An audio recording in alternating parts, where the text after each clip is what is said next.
नहीं आए। प्रोफेसर पाशा, क्या हिंदुइज्म, हिंदू मतलब सेक्युलरिज्म की गारंटी होता है? आप इससे एग्री करते हैं, या फिर राहुल गांधी की भाषा में, इमरान मसूद की भाषा में और उदित राज की भाषा में नफरत है ये?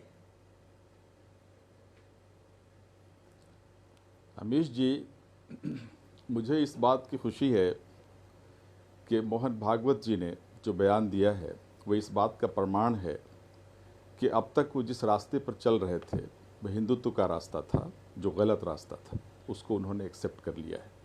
और हिंदुइज़्म जो एक इंक्लूसिव धर्म का एक रास्ता है, उसको उन्होंने कहा कि यही रास्ता सही है।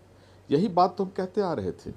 हम पिछले 150-200 साल से इस देश में, जब अंग्रेज़ यहाँ आकर के हमको ग़ुलाम बना दिया और हम आज़ादी की जब जंग शुरू की, तो हम यही बात कर रहे थे कि हम सब एक हैं, हम सबको मिल करके अंग्रेज़ों का मुकाबला करना चाहिए, ग़ुलामी से निजात हासिल करनी चाहिए और अंग्रेज़ों को इस देश से भगाना चाहिए। और ये तभी संभव है जब हम सब एक रहेंगे, एक मिल करके एक साथ हम सब लड़ेंगे, तभी ये संभव हो सकेगा। यही बात तो हम कह रहे थे। लेकिन उस बात में विघ्न डालने का काम किसने किया?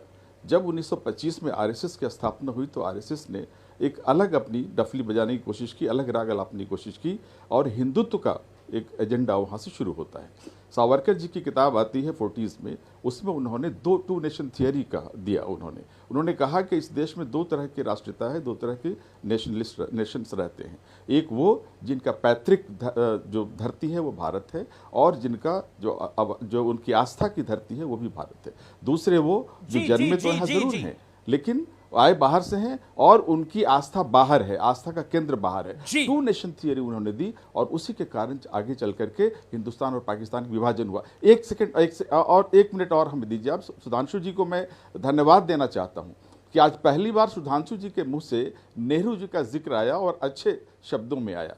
उन्होंने डिस्कवरी ऑफ इंडिया का जिक्र किया, जिसमें नेहरू जी ने हिंदुइज्म की बात की है और एक इंक्लूसिव धर्म की बात की है कि हिंदुइज्म का मतलब एक इंक्लूसिव धार्मिक आस्था है जो किसी को एक्सक्लूड नहीं करता, किसी से नफरत नहीं करता। ये बात उन्होंने कही है और यही वो हिंदुइज्म है जो हमारे स्वामी विवेकानंद जी की जो फिलॉसफी है हिंदुइज्म की, वो यही हिंदुइज्म की फिलॉसफी है। लेकिन सावरकर की जी को जो फिलॉसफी हिंदुत्व की है वो नफरत की फिलॉसफी है। ठीक है, और अब तक आरएसएस उसी नफरत की फिलॉसफी